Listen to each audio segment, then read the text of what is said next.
अस्सलामुअलैकुम वरहमतुल्लाहि वबरकातुह। सऊदी से हमारे एक साथी का सवाल आया था और हमारे इंडिया में भी बहुत सारे लोग इसके हवाले से पूछते रहते हैं। सवाल ये है कि वहाबी देवबंदी इनके पीछे 5 वक्त की नमाज़ें पढ़ना या तरावीह वगैरह पढ़ना कैसा है, नमाज होगी या नहीं होगी। इसी तरह कुछ इलाके ऐसे हैं कि जहाँ पर अहले सुन्नत वल जमात की मस्जिदें नहीं हैं या फिर बहुत दूर हैं, तो हमारे वो साथी पूछते हैं कि हज़रत ऐसी सूरत में हम जुमा की नमाज क्या उनके पीछे पढ़ सकते हैं या नहीं पढ़ सकते हैं। तो आज इंशाअल्लाहुल अज़ीज़ हम इस मसले को आपके सामने क्लियर करेंगे। सबसे पहले आप ये समझ लें कि जिसका अक़ीदा दुरुस्त ना हो उसके पीछे आप ना 5 वक्ता नमाज पढ़ सकते हैं और ना ही आप जुमा की, ईद और बकरीद की और ना ही तरावी की नमाज़ पढ़ सकते हैं।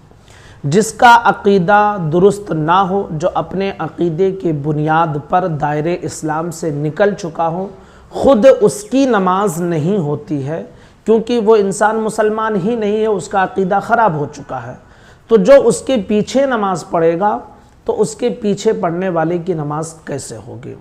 हमारे उलमाए किराम ने, उलमाए हरमैन और शरीफैन ने और इसी तरह उलमाए सिंध व हिंद मिस्र ने बइत्तिफ़ाक़ ये फ़ैसला किया है कि वहाबिया दयाबना ये अपने अक़ाइदे कुफ्रिया की बुनियाद पर, शाने रिसालत में गुस्ताखी करने की बुनियाद पर दायरे इस्लाम से निकल चुके हैं। तो जब ये इस्लाम से खारिज हैं तो अब ज़ाहिर सी बात है, सिर्फ नाम के मुसलमान कहलाते हैं, हकीकत ये है कि इनके अक़ाइद कुफ्रिया हैं। तो अब जब ख़ुद इनकी नमाज नहीं होती है तो फिर इनके पीछे जो लोग पढ़ेंगे उनकी नमाज कैसे होगी। ज़ाहिर सी बात है कि नमाज नहीं होगी। इसलिए इनके पीछे ना आप 5 वक्ता नमाज़ें पढ़ें, ना ईद व बकरीद और जुमा की नमाज़ें पढ़ें। जो हज़रात ऐसी जगहों पर रहते हैं कि जहाँ पर अहले सुन्नत वल जमाअत की मसाजिद नहीं है, ऐसा इमाम नहीं है जो सुन्नी सहीहुल अक़ीदा हो, तो फिर ऐसी सूरत में आपको चाहिए कि आप देखें कि आपके इलाके दूसरी जगहों पर अगर अहले सुन्नत वल जमाअत के इमाम मसाजिद सुन्नी सहीहुल अक़ीदा की मिलती हैं तो आप वहाँ जाकर जुमा की नमाज अदा करें।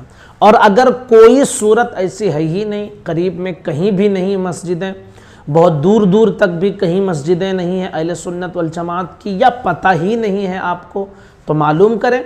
अगर ना मालूम पड़े फिर भी तो आप घर पर ज़ोहर की नमाज अदा करें, क्योंकि जुमा के लिए, ईद व बकरीद के लिए ये क्या है, जमात शर्त है। तो अब जाहिर सी बात है, तो जुमा जब आपकी नहीं है तो आप ज़ोहर की नमाज़ पढ़ेंगे, ईद व बकरीद में आप चाश्ते की नमाज़ पढ़ें, लेकिन इनके पीछे ना पढ़ें। इसलिए कि इनके पीछे पढ़ने का मतलब ये है कि आपकी नमाज हुई ही नहीं है, तो फिर जो है आप इनके पीछे जाएंगे क्यों, जब आपकी नमाज ही नहीं होगी। और मैंने यहाँ तक भी कहा, हमारे उलमा ने लिखा कि जिस इंसान का अक़ीदा ख़राब हो जाए, ख़ुद उसकी नमाज नहीं होती है, तो जब कोई उसकी नमाज खुद नहीं होती है तो उसके पीछे जो लोग पढ़ेंगे तो उसकी नमाज कैसे होगी। तो हमारे जो साथी इस ऐसी जगहों पर रहते हैं उनसे गुजारिश करूंगा कि हरगिज़ इनके पीछे नमाज़ें ना पढ़ें, अपने घरों पर 5 वक्ता नमाज़ें अदा करें, या करीब में मस्जिद हो तो वहाँ जाकर पढ़ें। जुमा की नमाज़ों के हवाले से अगर जमात कहीं सुन्नी सहीहुल अक़ीदा की मसाजिद में मिल सकती है तो आप जुमा पढ़ें, वरना अपने घर पर ज़ोहर की नमाज़ अदा करें, लेकिन इनके पीछे जुमा की नमाज़ हरगिज़ अदा ना करें। आप तमामी साथियों से मेरी गुजारिश है कि हमारी इस क्लिप को ज़रूर पहुँचाएँ, क्योंकि हमारा तो भाई ये मानना है कि नबी से जो हो बेगाना उसे दिल से जुदा कर दे, पिदर मादर बिरादर मालो जान उन पर फ़िदा कर दे। नबी से जो बेगाना है, नबी की शान में जो गुस्ताखियाँ किए हुए हैं, तो हम उनको अपने दिल से जुदा कर चुके हैं। और हमारे नबी जो है, हम उन पर अपने जान माल तन धन, अपने माँ बाप सबको कुर्बान करने के लिए तैयार हैं। ये हमारा अहले सुन्नत वल जमात का अक़ीदा है अल्हम्दुलिल्लाह। तो ज़ाहिर सी बात है, जब हमारा अक़ीदा ये है تو پھر ہم کیسے ان کے پیچھے نماز ادا کریں گے؟